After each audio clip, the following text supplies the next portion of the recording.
Merci Père éternel de me conduire au nom de Jésus. Bonjour chers frères et sœurs, que Dieu vous bénisse abondamment. Bonjour chers amis, que Dieu vous garde. Le sujet de la vidéo, de l'enseignement d'aujourd'hui, c'est Noël, les chrétiens et les églises. Le sujet c'est de discuter de cette période de l'année qui, moi, depuis que je suis chrétien, ça m'interpelle énormément. C'est un sujet qui m'interpelle énormément et souvent qui me dérange beaucoup, beaucoup, beaucoup, beaucoup, et même qui m'attriste au fond de moi. C'est plus fort que moi, c'est quelque chose qui m'attriste au fond de moi, cette période. Non pas que je sois depuis toujours contre les fêtes de fin d'année, loin de là, mais c'est surtout d'un point de vue de la vie de l'Église. C'est plutôt d'un point de vue de la vie de l'Église et de la mission de l'Église et de la vérité au sein de ces murs, de la vérité au sein de ces murs, de la vérité sur Noël et sur comment nous, en tant qu'enfants de Dieu, devrions aborder les fêtes de Noël de façon biblique, de façon la plus honnête, la plus intègre devant notre Créateur. Donc en cherchant non pas notre volonté, mais en cherchant vraiment sa volonté selon cette période de fin d'année. Alors moi je sais que quand j'étais tout jeune, tout jeune chrétien, quand je suis rentré dans la vie chrétienne, euh, je, je lisais énormément la Bible. Je lisais énormément la Bible, même plus que maintenant. Je la lis un tout petit peu moins à cause de mon activité d'entrepreneur, mais je la lis toujours beaucoup. Mais quand je découvrais la Bible, et quand je dis que je la découvrais, c'est je la découvrais, la redécouvrais sans cesse, j'avais une vue très claire sur Noël. J'avais une vue extrêmement claire sur Noël. Et à côté de la Bible, je lisais des livres très anciens sur la vie chrétienne, des témoignages d'hommes de Dieu, sur l'histoire de l'Église, sur la vie de l'Église à plusieurs époques. Et on voit très bien, très clairement que dans les églises réveillées, dans les églises éveillées, Noël n'avait pas sa place.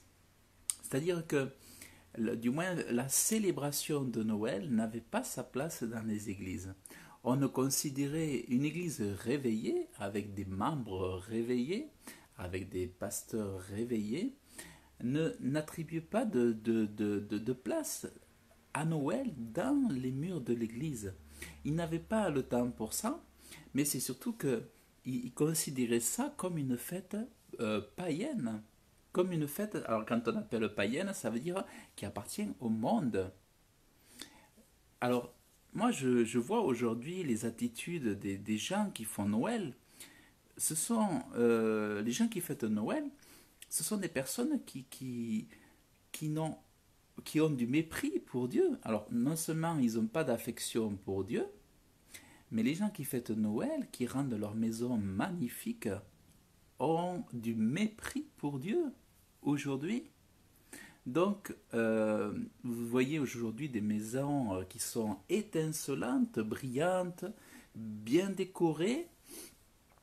En plus, toutes ces choses coûtent énormément cher. Quand vous regardez Noël, pour pouvoir faire comme il faut Noël, être à la hauteur pendant les fêtes de Noël, il faut y mettre de l'argent. Il faut y mettre de l'argent, il faut y passer du temps, il faut y mettre de l'énergie, mais ça coûte très très cher les fêtes de Noël. Ça coûte très cher aussi un repas, en matériel, au niveau des finances, ça coûte très cher de pouvoir être à la hauteur au regard de ses amis, au regard de ses proches, de sa famille. Noël, ça coûte cher.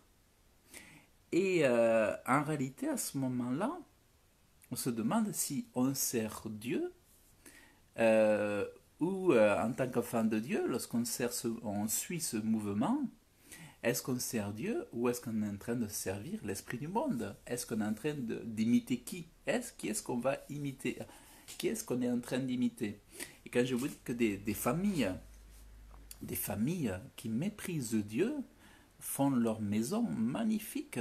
Et quand vous leur parlez de Dieu, elles mettent la Bible à la poubelle et elles ne veulent surtout pas faire entrer le nom de Dieu, le nom de Jésus-Christ dans leur maison. Et nous, Église, enfants de Dieu, nous faisons comme les autres hein, lorsque nous mettons notre sapinette, notre sapin, lorsque nous décorons.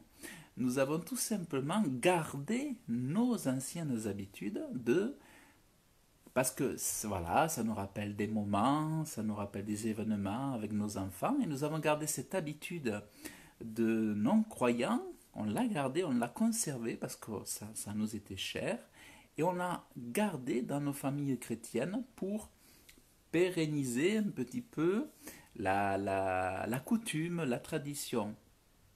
Alors, il y a des coutumes, des traditions qui ne sont pas mauvaises, mais dans la mesure où on garde, où on est assuré, on est certain de servir Dieu.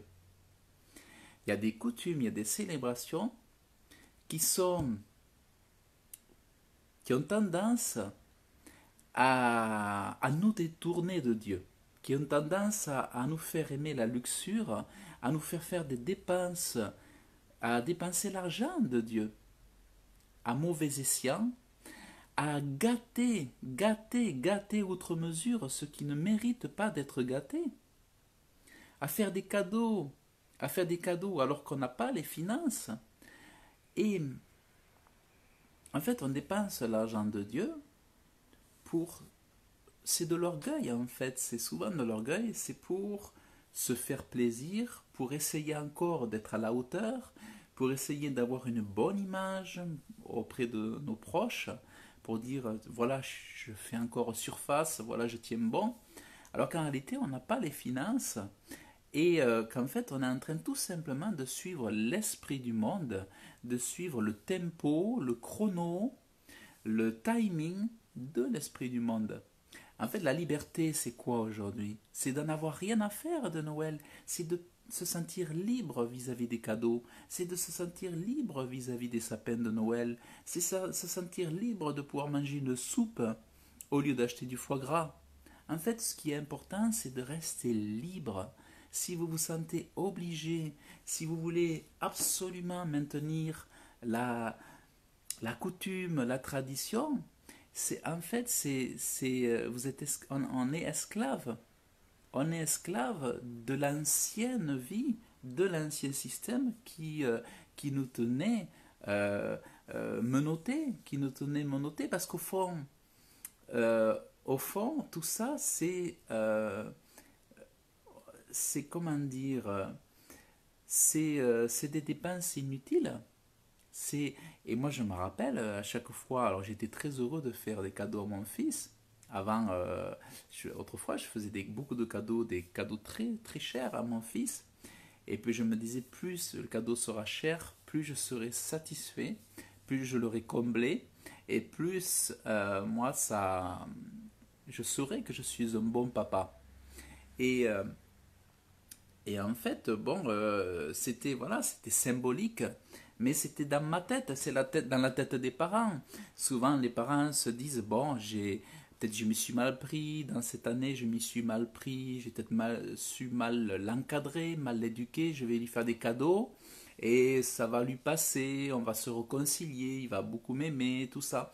Souvent, les cadeaux sont une façon d'essayer euh, de se réconcilier, de recoudre, de recoudre, de résoudre les problèmes. Les cadeaux est souvent la solution, la porte d'issue pour, trouver, résoudre les problèmes à fin d'année, afin de repartir sur de bonnes, euh, repartir sur un bon départ pour l'année qui va suivre. Donc ça, c'est le schéma qu'il est utilisé dans le monde. Mais ce schéma, souvent, vous allez remarquer que votre argent, vous allez enrichir toujours les mêmes riches. En fait, dans cet esclavage moderne, dans lequel on suit les traditions et les coutumes, finalement, vous vous rendrez compte que l'argent, vous êtes en train de le donner encore à ceux qui en ont déjà, aux grands groupes industriels, aux grandes marques, et ça revient toujours aux mêmes riches. C'est-à-dire, tant que vous dépensez, que vous vous sentez obligé de dépenser, vous êtes toujours en train d'entretenir les riches, et vous, de vider votre épargne, de vider votre compte en banque, et finalement, vous n'avez pas de liberté. On n'a pas de liberté quand on agit comme ça. La liberté en Jésus-Christ, c'est de se dire, ben, je peux aller chez mes parents pour pas qu'ils soient tout seuls, leur acheter un bloc de foie gras, pour pas laisser seuls mes parents de Noël qui sont pas croyants, qui n'ont pas encore l'Esprit de Dieu. Eh bien, je vais aller avec eux pour apporter ma présence, mais pas pour célébrer Noël, pas pour célébrer la naissance de Jésus. Mais j'y vais parce que je veux pas qu'ils soient seuls à ce moment-là. Donc voilà, moi je pense qu'on peut très bien être présent au sein d'une famille pour un repas.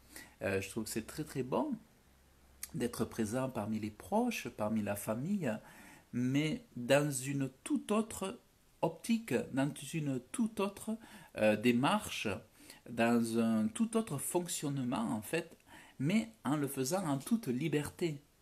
Donc, moi par exemple, pour le 24 décembre, je vais aller voir mes parents, je vais être dans leur présence, mais souvent, pour les fêtes, je suis souvent seul, en mangeant une soupe, en étant encore plus simple même que les autres jours de l'année.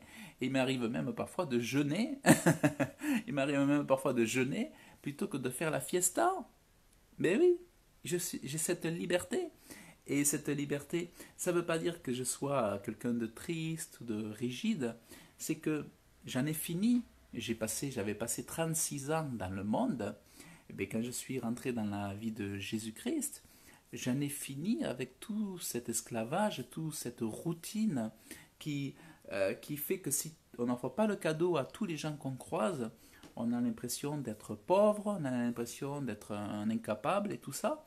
Donc tout le monde est en train de faire la course au cadeau, de dépenser les dernières pièces qu'ils ont, les derniers billets qu'ils ont, pour essayer de garder le profil haut, la tête haute, parce que sinon on va dire qu'ils n'ont pas d'argent, qu'ils sont incapables de gérer leurs finances, parce que regarde, regarde, ils vont mal, ils vont être montrés du doigt et tout ça.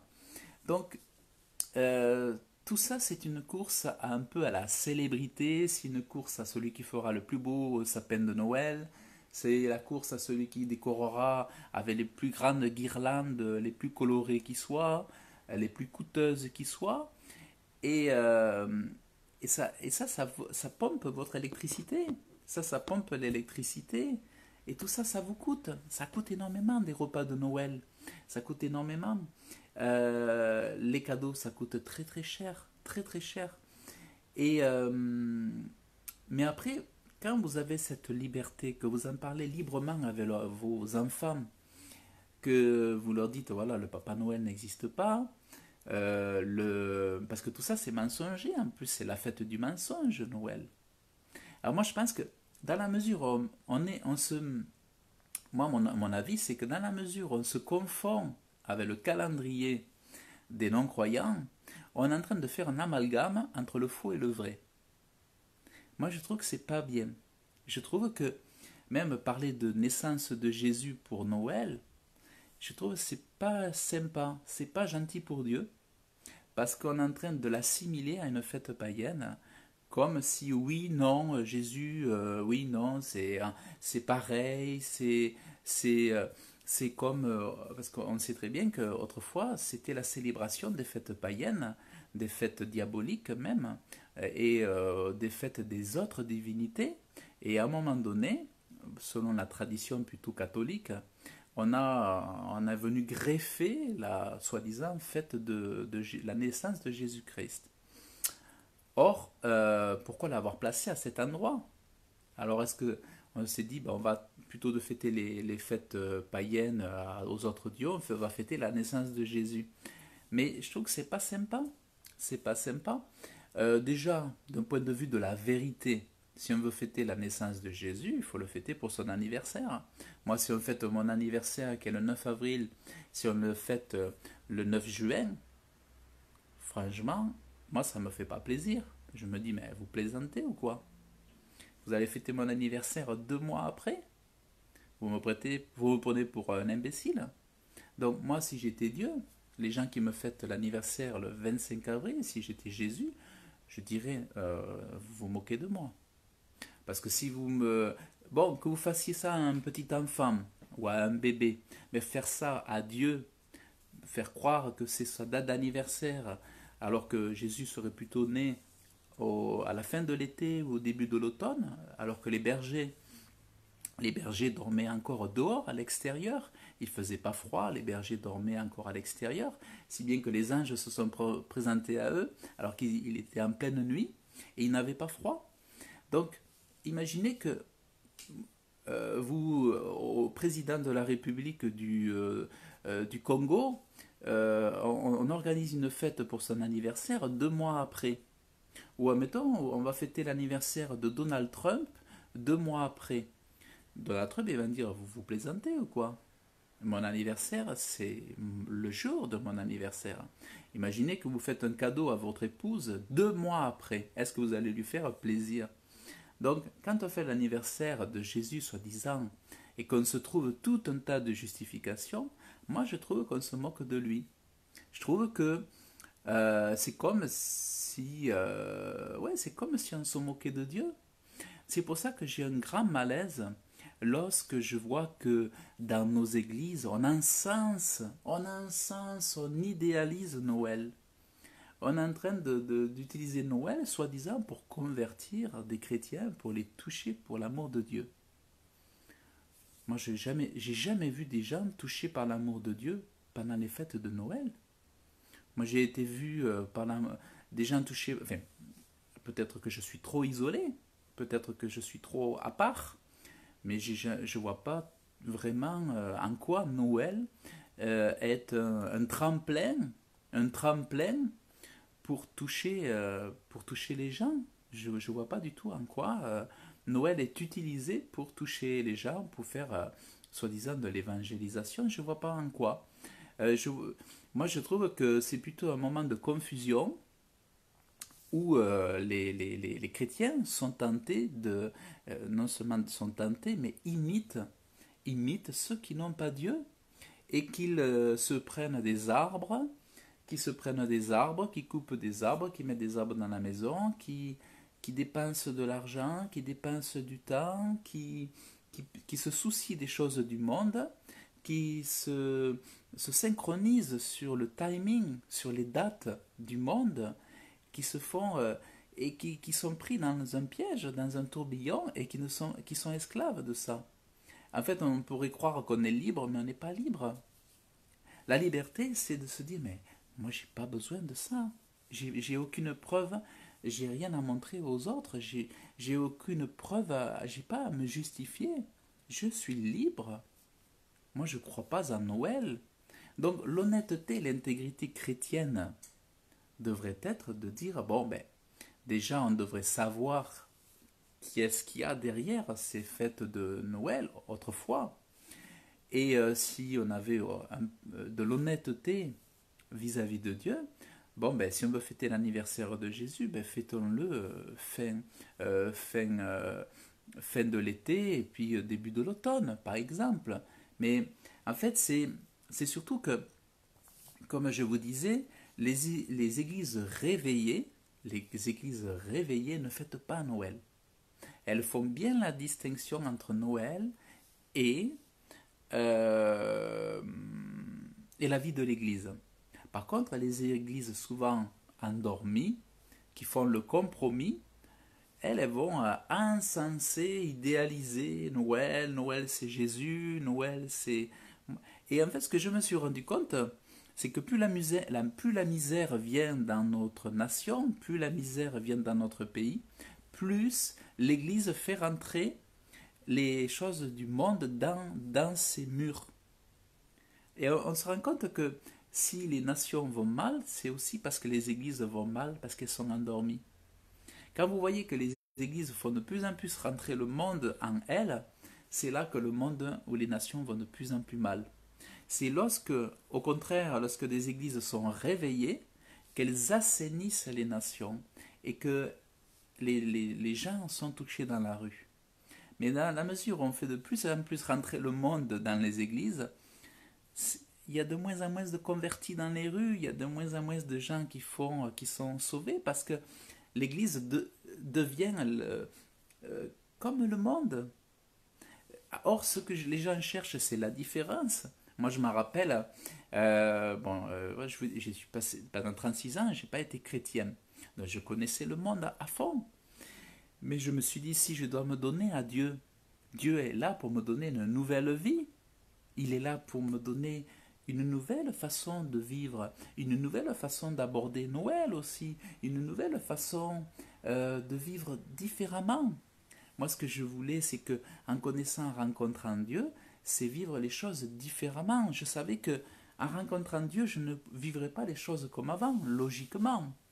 Mais si l'Église se met à imiter le monde, à ce moment-là, les gens qui deviennent chrétiens, ils ne changent presque pas leurs habitudes d'avant. Ils continuent de faire les choses comme avant, ils continuent ils gardent leurs habitudes, ils gardent leur comportement, ils gardent leur façon de manger, ils gardent la façon de voir les choses. Donc en fait, Dieu ne transforme pas les personnes, finalement, Dieu ne fait presque rien dans leur vie, ou eux ne laissent rien faire de Dieu dans leur cœur, dans leur être intérieur. Or, Dieu, ce qu'il veut, c'est nous transformer, c'est nous faire réaliser, nous déconnecter de la puissance de l'esprit du monde pour nous donner la liberté de l'esprit. La liberté de... Ça n'empêche pas de faire un cadeau. Si vous voulez faire un cadeau, vous sentez que cette personne a besoin d'un cadeau, mais c'est différent. Là, tu fais le cadeau au nom de Jésus. Tu fais le cadeau au nom de Jésus. Et en plus, le cadeau, tu vas voir que tu vas pouvoir le faire tout au long de l'année. Tu peux le faire le 15 novembre, tu peux faire le cadeau le 15 février, le 7 mars. Et ça, c'est... Voilà. Donc, en fait, vous voyez que ce Noël, plus le monde va mal, plus le Noël est encensé dans les églises, c'est idolâtré. Plus on avance dans les ténèbres, plus les gens se refroidissent et plus ils rejettent Dieu, plus l'Église met des grands arbres de Noël dans leurs églises. Aujourd'hui, plus que jamais, je vois les églises qui parlent de Noël comme si Noël c'était Noël égale Jésus. Alors moi ça me choque. Et si bien qu'aujourd'hui, j'ai pas envie d'aller à l'église. J'aime l'église locale, c'est hyper important. Mais moi, en période de Noël, j'ai du mal à aller à l'église. Parce que je ne suis pas tranquille, parce que ça ne me plaît pas. Cette fête, tout ça, là. Bon, je ne dis pas que c'est important qu'on soit dans la bonne humeur. Mais voilà, si on est dans la bonne humeur, on n'a qu'à chanter comme on le fait d'habitude. On n'a qu'à adorer Dieu, on n'a qu'à le prier comme on fait d'habitude. Mais le fait de tout focaliser sur Noël, Noël, Noël, je me dis, mais je ne vois pas l'intérêt. En quoi ça glorifie Dieu de parler de Noël, Noël, Noël, Noël, Noël. Il n'y a pas une seule fois Noël dans la Bible. C'est stupide. Enfin, pour moi, c'est stupide. Ça, je comprends pas. Je comprends pas, ça me dépasse, surtout quand vous avez des pasteurs qui sont, certains, parfois baptisés du Saint-Esprit, que comment on peut laisser rentrer Noël, qui est dans les églises à ce point. Bon, si ça s'arrête à un arbre de Noël dans l'église qu'on va planter là, bon, encore c'est pas grave avec quelques guirlandes. Mais si on se met à parler de Noël comme si c'était Dieu, Noël c'est le sauveur du monde, Noël c'est Jésus, moi je suis vraiment pas du tout d'accord. Et si je dois parler avec mon pasteur de ça, on va pas s'entendre. Si je dois parler de ça avec mon pasteur, on va pas s'entendre parce qu'aujourd'hui les pasteurs c'est Noël, c'est Jésus quoi. Alors qu'est-ce qu'on est en train de remarquer là? C'est que l'Église protestante évangélique, qui n'est plus du tout protestante d'ailleurs aujourd'hui, enfin, difficilement protestante, elle se rapproche toujours plus de la coutume catholique. Donc elle devient, de plus en plus, l'Église évangélique devient une Église de tradition et de coutume. C'est ça que ça veut dire en fait. C'est que les gens, ils aiment tellement les coutumes et les traditions qu'ils vont faire croire aux gens que Jésus c'est Noël. Donc c'est un refroidissement et c'est une conformité, toujours plus, une mise en conformité sur le modèle catholique. Moi, j'ai rien contre les catholiques parce que je sais qu'il y a des excellents catholiques, comme disait John Wesley, le méthodiste. Il disait que le vrai catholique, c'est celui qui vit la religion comme Jésus-Christ l'enseigne. Parce que chez les catholiques, vous avez des fervents catholiques qui sont extraordinaires. Et c'est valable aussi pour les protestants ou pour les évangéliques. Mais moi je vous dis, voyez, vous ne trouverez pas une seule guirlande dans ma maison, vous ne trouverez pas un seul sapin de Noël, mais vous trouverez toujours la Bible. Et, euh, et donc, maintenant, ça ne va pas m'empêcher, comme je vous disais, d'acheter un bloc de foie gras à mes parents. Je leur ai acheté à ma maman, je lui ai acheté un petit calendrier avec des chiens, parce qu'ils aiment les animaux. Mais vous savez euh, que voilà, on n'empêche pas de faire, mais on le fait pour Jésus. En fait, c'est un prétexte pour apporter notre présence. Mais vous entendrez jamais parler de Noël dans ma bouche et tout. Moi, l'idée, c'est d'être là-bas pour pas laisser mes parents tout seuls. Parce que si moi, parce que j'ai des principes, je me disais, bon, alors, allez, vu que je crois pas à Noël, je vais laisser mes parents tout seuls, là, ça serait pas de l'amour. Donc attention, il faut que Dieu connaît mon cœur, que je n'attache aucune importance à Noël, mais toutefois, c'est le moment où je peux soutenir mes parents, les aider. Ils n'auront pas, par exemple, les aides infirmières, ils n'auront pas l'aide ménagère, donc moi je vais y aller, et puis je pourrai leur mettre la table, leur faire le repas avec maman, tout ça, et moi pouvoir profiter d'eux, d'être dans leur présence. Mais je ne le fais pas pour le Papa Noël, je ne le fais pas pour la coutume, je ne le fais pas pour me speeder, pour avoir le stress de Noël et tout ça. Non, je le fais en totale liberté pour pas laisser mes parents tout seuls. Et si jamais ça avait été mon fils qui aurait voulu me voir, et bien s'il m'avait demandé, j'y serais allé, non pas pour Noël, mais pour pas le laisser seul. Donc voilà, c'est cette liberté. Mais il y avait un verset, moi, qui m'avait extrêmement touché quand je le lisais dans la Bible. Je vais vous lire ce verset. Alors, je vais vous lire ce verset. C'est dans Jérémie. Vous allez voir, ça c'est vraiment puissant. Jérémie 10. Alors, vous le connaissez peut-être, ou peut-être vous l'avez oublié. Alors, Jérémie 10, versets 2 à 6. Car ainsi a dit l'Éternel, n'apprenez point les façons de faire des nations, et ne soyez point épouvantés des signes des cieux, sous l'ombre que les nations en sont épouvantées. Car les statuts des peuples ne sont que vanité, parce qu'on coupe du bois de la forêt pour le mettre en œuvre avec la hache. Puis on l'embellit avec de l'argent et de l'or, on le fait tenir avec des clous et à coups de marteau, afin qu'ils ne remuent pas. Ils sont façonnés tout droit comme un palmier, ils ne parlent point, on les porte par nécessité à cause qu'ils ne peuvent pas marcher. Alors là, il est parlé que on prend des arbres des forêts pour les mettre dans les maisons des gens. Alors, n'imitez pas n'apprenez pas à faire les façons des nations, il est dit. Donc, ce que Dieu enseigne hier, c'est aussi un modèle pour nous pour aujourd'hui d'intégrité. C'est important de comprendre par le cœur de Dieu. Hier, ce que Dieu a dit, par exemple, quand Dieu disait n'allez pas vous mettre des tatouages, c'est pas parce que Jésus n'a pas dit, ne l'a pas redit, que vous allez pour autant remettre des tatouages sur votre corps. Si par exemple Jésus n'a pas dit, admettons que Jésus n'ait pas dit quelque chose, est-ce que pour autant il faut le faire puisqu'il ne l'a pas dit?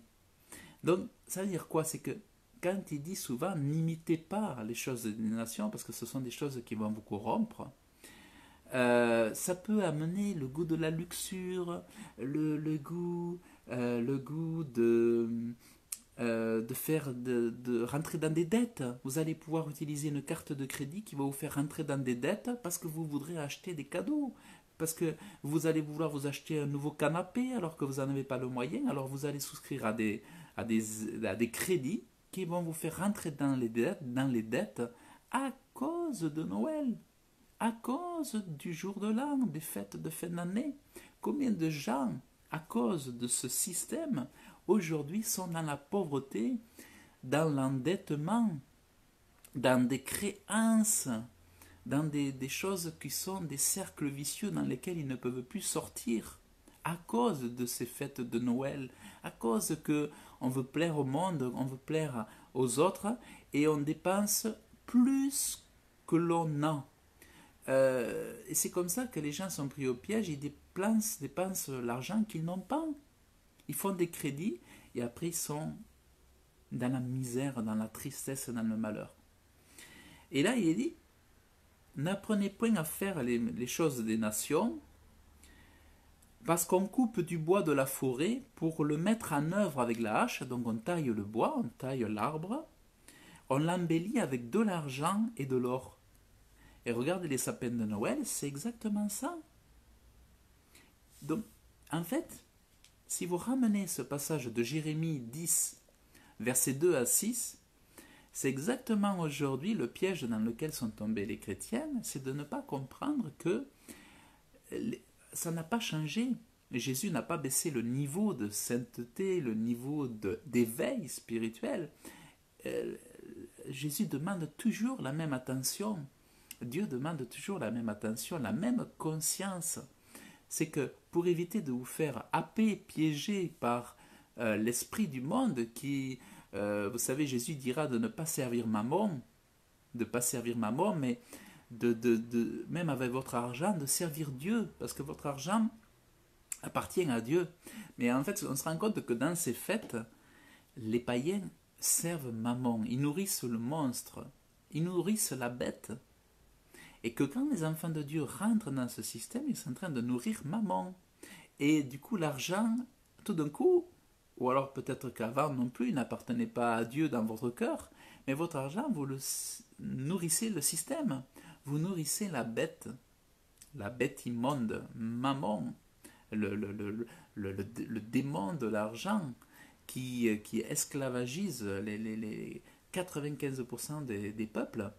Donc, mais la liberté en nous, c'est on a un autre système de gestion de nos finances.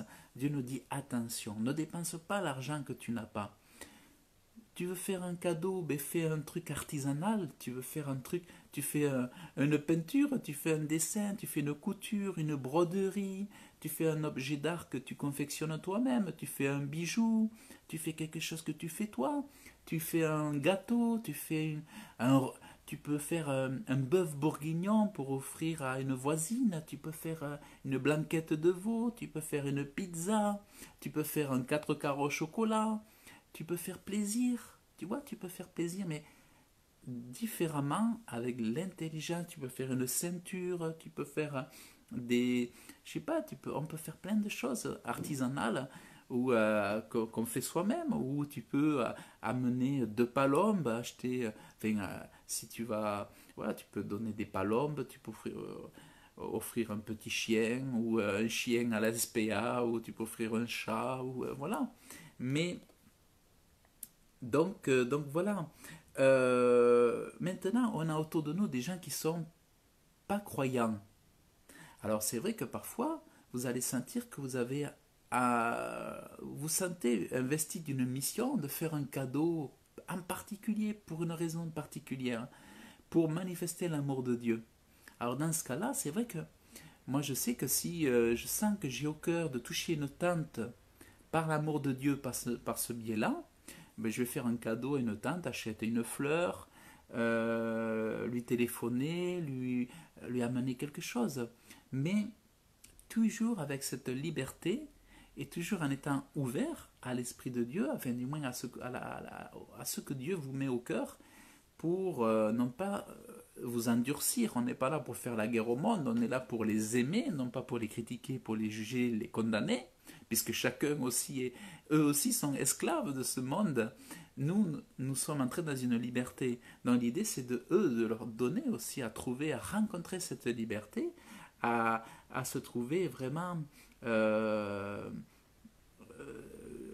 protégés de tout ça, délivrés de tout ça. Et donc l'idée, c'est surtout pas de les condamner, mais c'est de rester vraiment doux envers tous, voilà, doux envers tous, compréhensif. Il faut pas se mettre à devenir dur, dit dur et tout.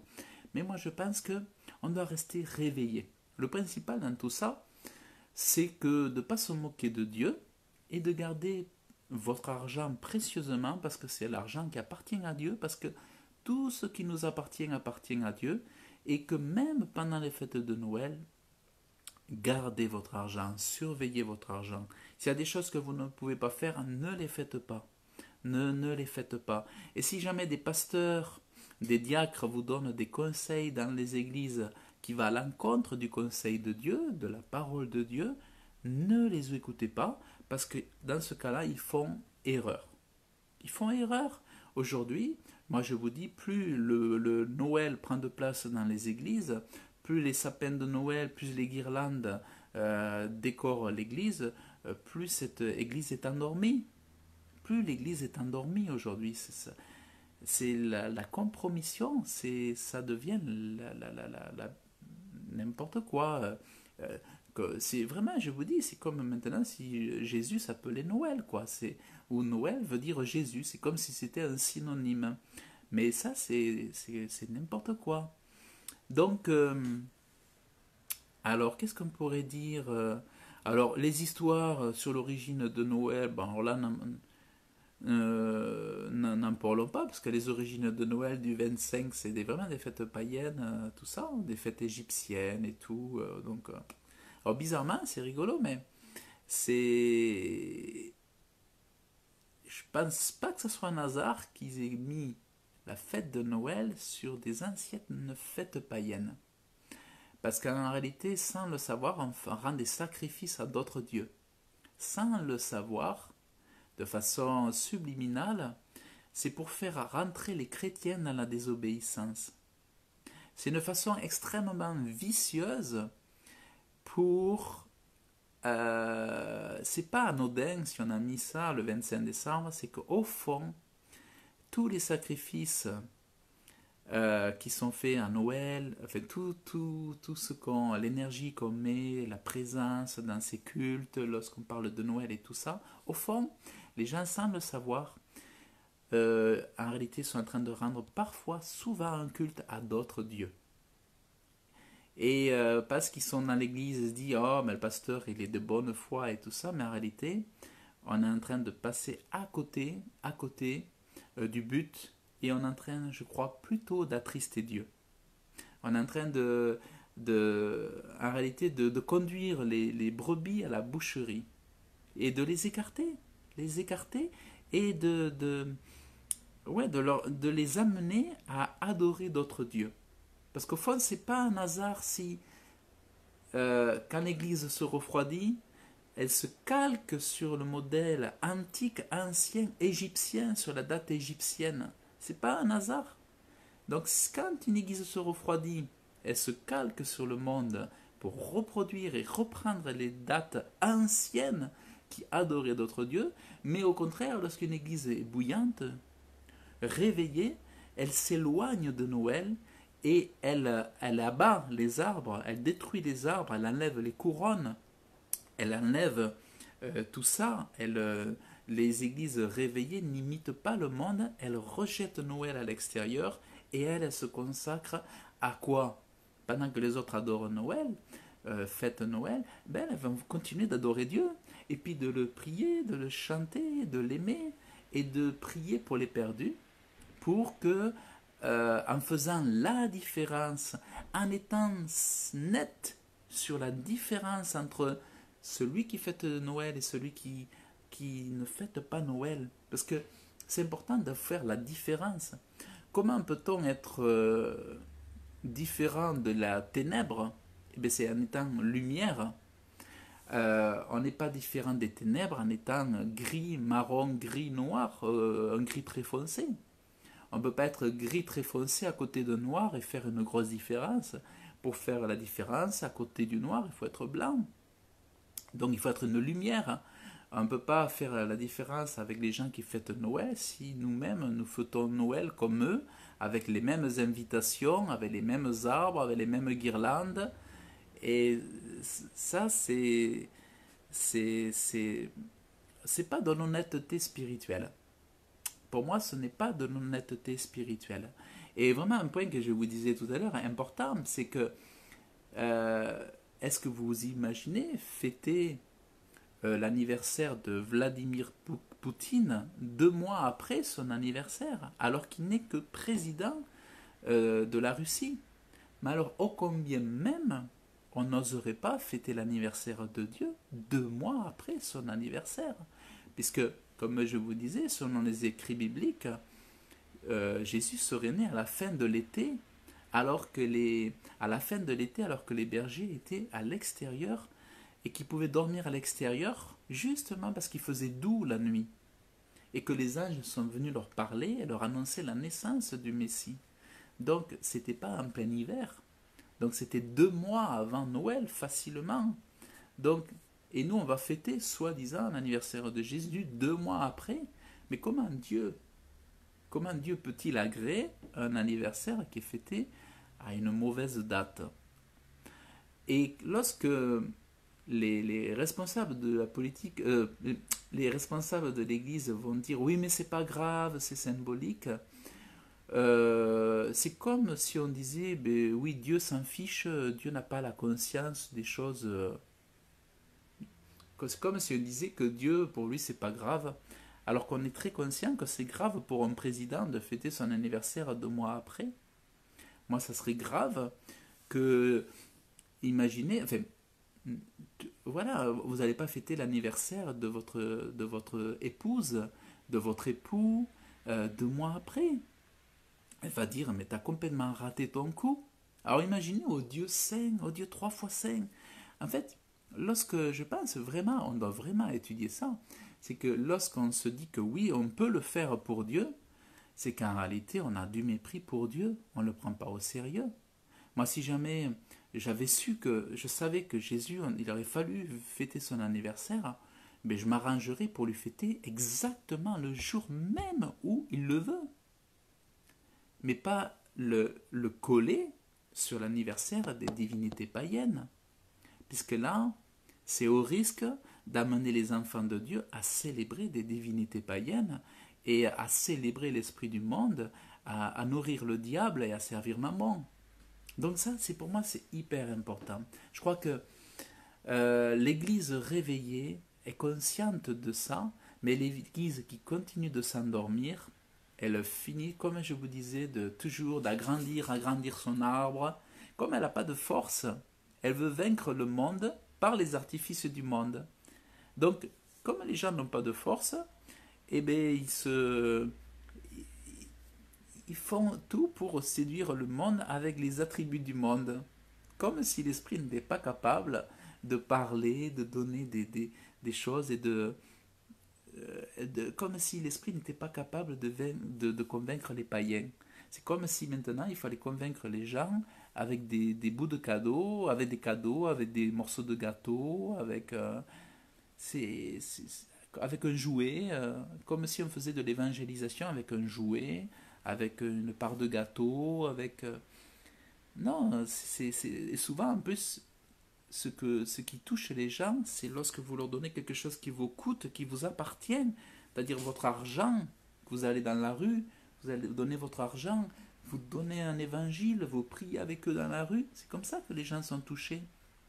Souvent d'ailleurs, la plupart des gens qui sont pauvres et malheureux, c'est les périodes de Noël, c'est là où les personnes souffrent le plus, les personnes qui sont séparées, ou les enfants, les familles monoparentales, ou les couples divorcés, les retraités, tout ça, c'est des périodes où ils souffrent souvent le plus parce qu'ils sont isolés, seuls, et ces périodes-là leur rappellent, ces périodes-là leur rappellent leur souffrance, et beaucoup de gens, si vous regardez bien, souffrent davantage en période de Noël et en période de jour de l'an que les autres périodes de l'année.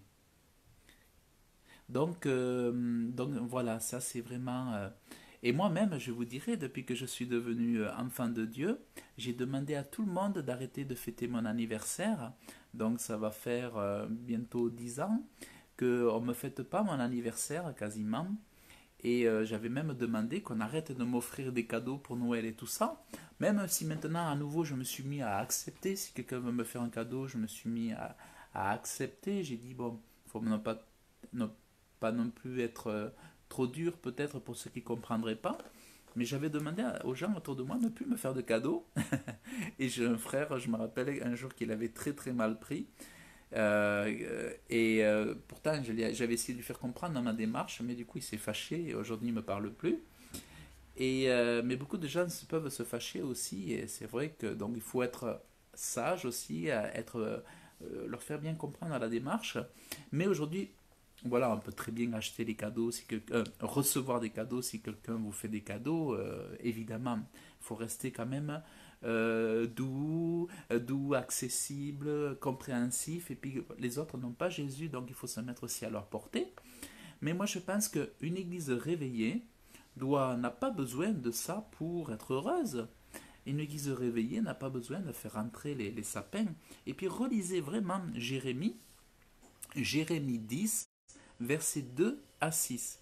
Parce qu'on voit vraiment que n'imitez pas la voix des nations, ne craignez pas les signes des ciels, parce que les nations les craignent, car les coutumes des peuples ne sont que vanité. Donc les coutumes. Alors, déjà à la base, les coutumes sont vanité. Mais la Bible dit aussi que toutes les coutumes ne sont pas mauvaises. Donc il peut arriver qu'il y ait des traditions, des coutumes qui soient très bonnes dans certains pays, et on puisse les observer, ou du moins y participer pour tout simplement honorer les hommes. Donc voilà. Et alors là, j'ai le téléphone qui sonne, je rappellerai plus tard. Mais en fait, mais beaucoup de coutumes nous détournent de Dieu aussi. Alors c'est là où il faut c'est là où il faut faire la part des choses et tâcher que une coutume ne nous éloigne pas de Dieu. C'est important qu'une coutume ne vienne pas nous éloigner de Dieu, et parce que vous pouvez vous rendre compte que en ayant suivi le timing de ces coutumes, vous vous êtes refroidi spirituellement. Vous allez vous rendre compte que finalement vous avez bu du vin, vous avez mangé comme un cochon, vous avez mangé des choses en abondance, vous avez fait rentrer la luxure, alors que vous n'avez pas les moyens, vous avez fait des trucs inconsidérés qui n'étaient pas du tout équilibrés, et vous vous rendez compte que c'est n'importe quoi. Et même, vous allez même vous faire des reproches. Donc c'est là où c'est là où manque cette liberté, cette maîtrise à cause de ces coutumes. Mais il y a des costumes qui sont superbes parce que ça va vous permettre comment dire, il y a des coutumes qui sont superbes, qui vont servir à honorer les hommes, pour faire du bien aux hommes, ou faire du bien entre vous, à rencontrer des personnes, faire des choses qui sont très bonnes. Donc ça ne veut pas dire que toutes les coutumes sont mauvaises, c'est pas du tout ça, mais c'est que attention à ce qu'on observe, attention aux coutumes, à quelles coutumes. On coupe le bois dans la forêt, la main de l'ouvrier le travaille avec la hache, on l'embellit avec de l'argent et de l'or. C'est exactement ce qu'on fait avec le sapin de Noël. on prend le sapin de Noël, il a été coupé, taillé, on va l'acheter, on le met dans la maison, on l'embellit avec des trucs orange, vert, rouge, donc argent et or, c'est exactement pareil. On le fixe avec des clous et des marteaux, et souvent il faut le fixer, sinon il tombe, et on le fait tenir droit pour qu'il ne branle pas. Et ces dieux, et il est dit même, ces dieux sont comme une colonne massive et ils ne parlent pas. En fait, c'est comme lorsqu'on fait rentrer des dieux, c'est-à-dire que le sapin devient comme une personne. Le sapin, la sapinette, devient comme une divinité. Et ça, c'est une célébration païenne, mais qui n'était pas neutre. Ça avait une connotation spirituelle. C'était pour élever des célébrités, élever des divinités. Donc le problème, c'est que quand un chrétien ne discerne pas ces choses-là, eh bien, il y a quand même une confusion. Et il y a quand même de grandes chances pour attrister Dieu, parce qu'on n'est jamais totalement innocent. Tout le monde devrait connaître la Bible, et les enfants de Dieu devraient connaître ces passages. Et donc, c'est vrai qu'on peut le faire pour vouloir faire plaisir aux enfants, moi je le comprends parfaitement, mais attention, attention parce que les chrétiens adultes devraient protéger leurs enfants. Mais comment protéger nos enfants si nous-mêmes nous sommes aveugles sur la parole de Dieu? Les plus éclairés d'entre nous seront ceux qui protégeront nos enfants. Mais ceux qui se confondent avec les coutumes du monde et qui disent mais non, tout est bien, tout est génial et tout ça, ceux-là ne sauront pas protéger leurs enfants parce qu'ils vont, à cause qu'ils auront fait rentrer trop le monde dans leur maison, ils auront fait rentrer le monde dans le cœur de leurs enfants, et plus tard, les enfants seront victimes de ce monde. Ce sont les parents qui auraient été le plus tenaces, les parents qui auraient été les plus protecteurs pour les enfants, qui préserveront leurs enfants. Ce sont ceux-là qui garderont leurs enfants, et ce sont ces enfants-là qui seront véritablement sauvés. Les autres auront des problèmes parce qu'ils veulent trop être tolérants, trop doux, trop laxistes. En réalité, c'est une paresse pour ne pas faire autorité. Si aujourd'hui on ne fait pas autorité en expliquant clairement les choses, en protégeant nos enfants, eh bien on ne fera pas autorité demain, ça sera trop tard. Et après on s'étonnera que nos enfants souffrent, que nos enfants, nos filles couchent à droite et à gauche, qu'elles fréquentent les mauvaises personnes. C'est parce que nous-mêmes on aura été trop flexibles, trop tolérants, trop laxistes. Alors qu'il faut être ferme, il faut être déterminé pour protéger ses enfants, il faut être un gardien pour nos enfants. Donc, au moins pour ceux qui ont leurs enfants proches d'eux, vous qui avez cette bénédiction d'avoir des enfants, si vous les avez avec vous, eh bien faites tout pour les protéger. Donc voilà. Et enseignez-les aussi sur Noël d'un point de vue biblique, mais pas d'un point de vue biblique que Noël égale Jésus, comme ça se fait aujourd'hui dans les églises. Comme je vous disais tout à l'heure, on vous dit que Noël c'est Jésus, quoi. Moi ça me dépasse, et d'année en année c'est encore plus. Ce qui m'a étonné, c'est que d'année en année c'est encore plus. Alors déjà que moi il y a quelques années en arrière ça me choquait, mais alors là je me suis rendu compte que c'était encore plus cette année que les années d'avant, et alors là j'ai dit bon mais d'accord, hein. Donc bon, moi personnellement ça va pas changer ma vie, hein, puisque moi j'ai déjà bien régler mes choses. Mais par contre, ça m'empêche aujourd'hui d'être libre à l'église et d'y aller avec joie, quoi. Moi, tant qu'il y a cette étude de Noël, là, à l'église, je n'aime pas ça.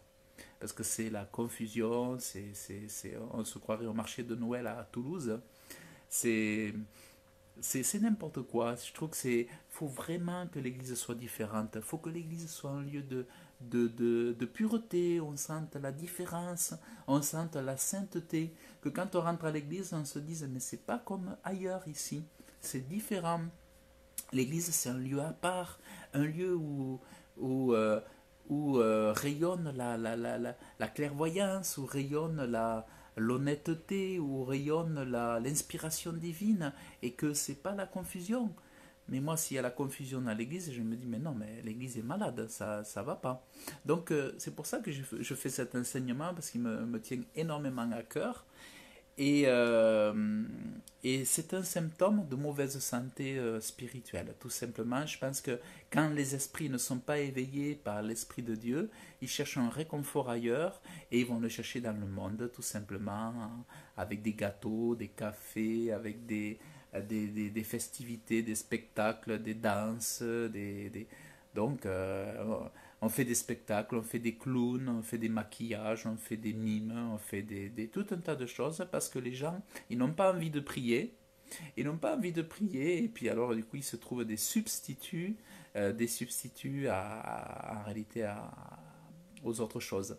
Donc voilà, chers frères, chères sœurs, donc voilà, il ne s'agit pas pour moi d'être une personne qui me plaigne, hein. Je ne suis pas en train de me plaindre de mon sort, je suis juste en train d'enseigner sur ça, parce que je pense qu'une église réveillée n'a pas besoin de sapinettes, de sapins dans ses murs, elle a besoin de l'amour pour Dieu, de l'amour de Jésus-Christ, de, et puis d'être différente.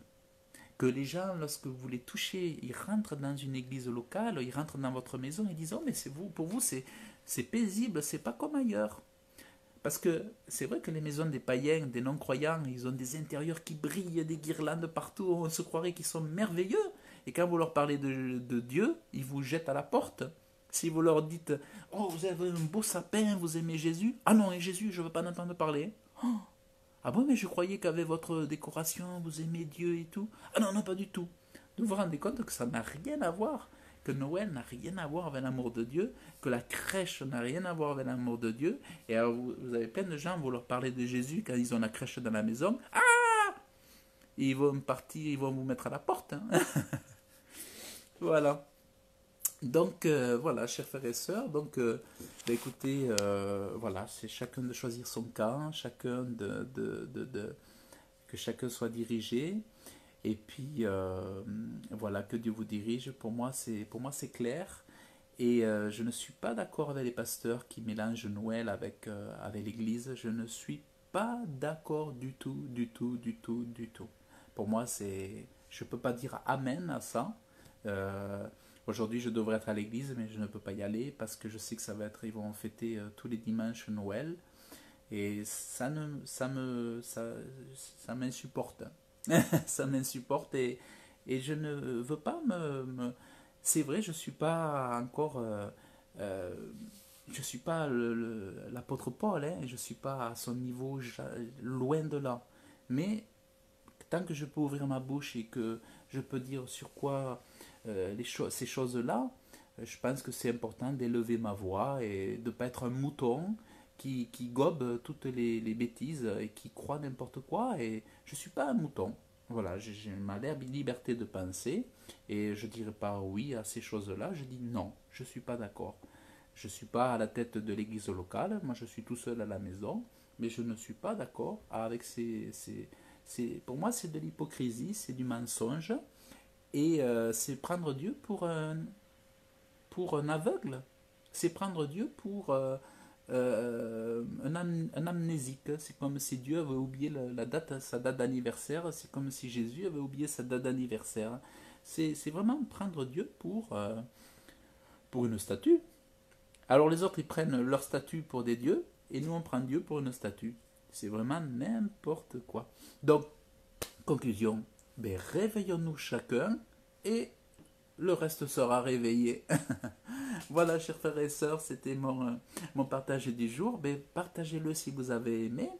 Que Dieu vous bénisse. Je le mettrai sur la chaîne YouTube Réussir ma vie spirituelle. Vous pourrez le retrouver là-bas.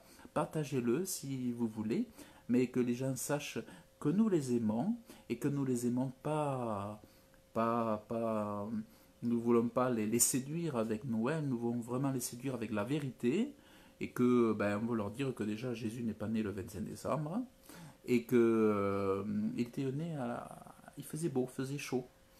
et que voilà, nous aimons la vérité et pas surtout les compromis, quoi, ces choses comme ça.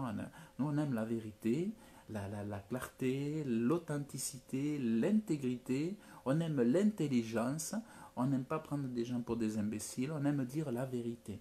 Voilà, donc c'est ça Noël.